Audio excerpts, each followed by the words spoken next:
यज्ञ चल रहा, उस यज्ञ में 3 परिधियां बनती हैं ब्रह्मा विष्णु महेश की। देखिए आप लोगों ने यज्ञ कुंड जो बनाया जाता है, उस यज्ञ कुंड पर पत्थर की रंगोली नहीं, मिट्टी की रंगोली नहीं, आटे की रंगोली डलना चाहिए। ये पहले डलती थी, अब लोगों ने फैशन में दूसरी डालना प्रारंभ कर दी। आटे की रंगोली डली होती है जब हम साकल्य छोड़ते हैं, अग्नि को जब हम साकल्य देते हैं, तो जिस आटे की रंगोली उस पर बनी होती है, तो हमारी जो साकल्य छोड़ी जाती है उसमें से एक अंश भाग हमारे पितरों के खाते में चला जाता है, जिससे पितरों की मुक्ति प्राप्त होती है। तीसरा,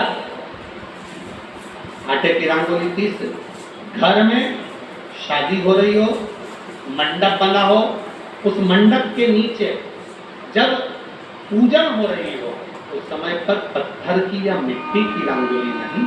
अगर पंडित पूजन करा रहे हैं या मंडप की पूजन हो रही है, जिसके नीचे लड़का लड़की की भावर होगी, दूल्हा बैठेगा, दुल्हन बैठेगी, वहां मिट्टी की रंगोली या पत्थर की रंगोली नहीं, उस जगह पर आटे की, हल्दी की रंगोली डालनी है।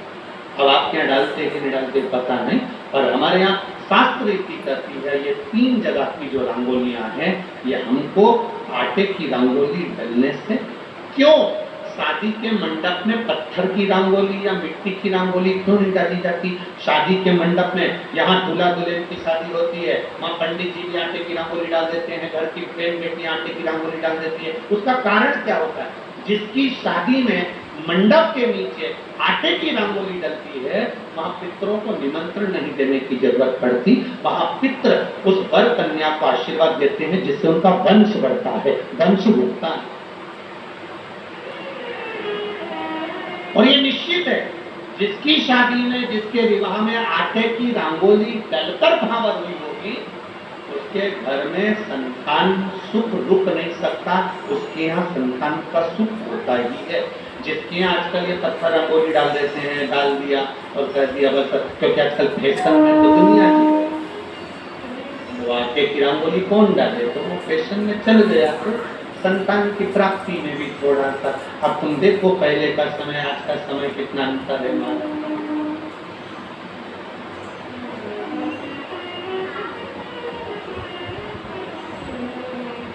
पहले के समय में संतान का सुख शादी के 1-2 साल में प्राप्त हो जाता था। आज के समय में संतान का सुख जब तक डॉक्टर के यहाँ दोनों जांच नहीं करा कर जाए, दिखा कर नहीं आ जाए, सब लोग कह रहे हैं डॉक्टर सब जरा देखो संतान, डॉक्टर का बोले जांच करना पड़ेगी, बहू की भी जांच ली, बेटे की भी जांच ली, सब अच्छा है, उसके बाद भी संतान, उसके बाद भी संतान की प्राप्ति। शिव तत्व को जाने, शिव महापुराण की कथा कहती है 3 जगह आटे की रंगोली की मूर्ति बोलेंगे आप लोग। पहला स्थान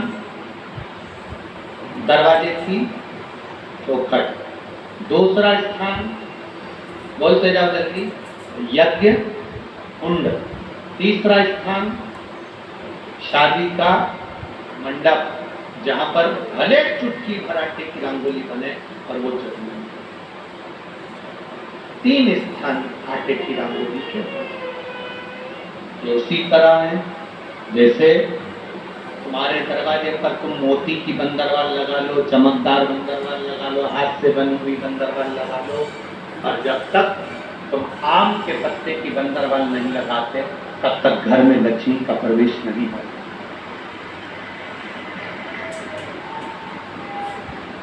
आम के पत्ते की बंदरवाल,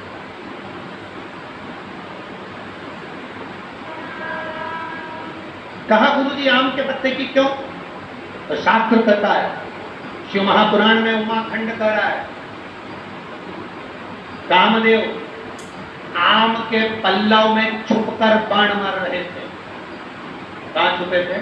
आम के पल्लव, आम के पत्तों में छुपकर कामदेव बाण चला रहे थे।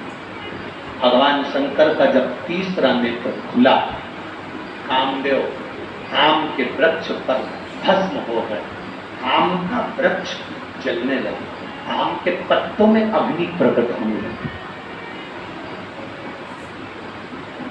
तब वरुण देव आए और वरुण देव ने आकर हाथ जोड़कर निवेदन करा, बाबा बाबा। भोलेनाथ जी बोले, क्या बात है वरुण? वरुण जी कहते हैं, इस आम के वृक्ष ने तो कुछ नहीं बिगाड़ा, ये क्यों जलता? आप कृपा करिए, दया करिए।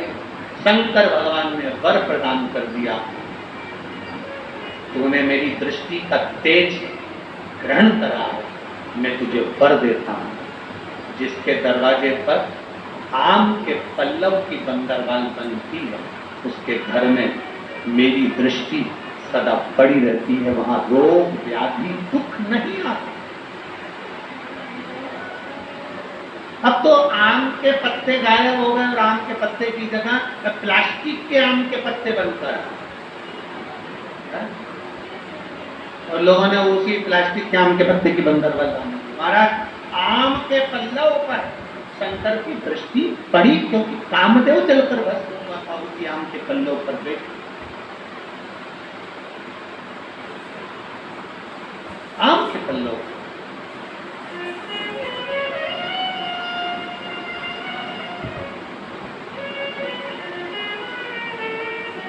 महाराज शिव कथा कर रहे हैं, भगवान शंकर का संवाद कर रहा है, भगवान शंकर का स्मरण कर रहा है।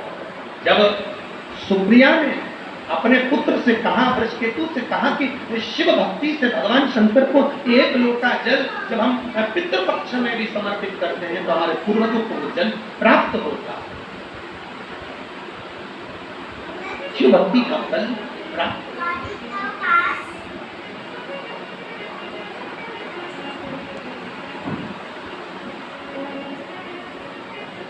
देवी कृपा विना